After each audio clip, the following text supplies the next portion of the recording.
नमस्कार मंडळी. तर मी आज बनवणार आहे पावभाजी. तेही मम्मीची रेसिपी एकदम सोपी आहे. तर त्यासाठी पहिले तुम्हाला भाज्या घ्याव्या लागतील. मी घेतलं आहे फ्लावर, बटाटे, दुधी, हिरवे वाटाणे, गाजर. तुम्ही अजून भाज्याही ॲड करू शकता. त्यांना धुवून आपण कुकरला लावूया. 4 ते 5 शिट्ट्यामध्ये त्यांना शिजवायचं आहे. त्यानंतर 2 टमाटरची पेस्ट करून घेऊया. अशा प्रकारे आपल्या शिट्ट्या झालेल्या आहे. आपण भाज्यांना मॅश करून घेऊया आणि एक्सेस पाणी आपण बाजूला काढून ठेवूया. नंतर त्याचा उपयोग होणार आहे. त्यानंतर आपण एक कढई घेऊया. कढईमध्ये तेल ओतून त्याला राई जिऱ्याचा तडका देऊया.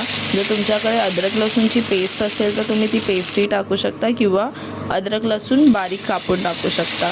त्यानंतर त्यामध्ये 1 वाटी कांदा म्हणजे 2 ते 3 कांदे बारीक कापून टाकूया. त्यानंतर त्यामध्ये आपण मसाले टाकूया. ब्राउनिश कलर होतपर्यंत शिजवून घ्या. मग मसाल्यांमध्ये आपल्याला हळद, लाल तिखट, धनिया पावडर, गरम मसाला हे टाकूया. त्यांना मिक्स करून घेऊया. त्यानंतर जी तुम्ही टमाटरची पेस्ट केलेली ती पेस्ट टाकूया. त्याला शिजवून घेऊया. त्यानंतर आपण त्याच्यामध्ये पावभाजी मसाला टाकणार आहोत. पावभाजी मसाला 2 ते 3 चम्मच तुम्ही टाकू शकता. जर अजून तिखट पाहिजे असेल तर 5 चम्मच पण टाकू शकता. म्हणजे भाज्या आपण मॅश केल्या आहेत त्या मॅश केलेल्या भाज्या त्यामध्ये मिक्स करूया. त्यामध्ये जे आपण एक्सेस पाणी काढलेलं ते पण ह्यामध्ये आपण शिजवण्यासाठी ओतू शकता. मग आपण चवीनुसार मीठ टाकूया. अशी झाली आपली पावभाजी रेडी.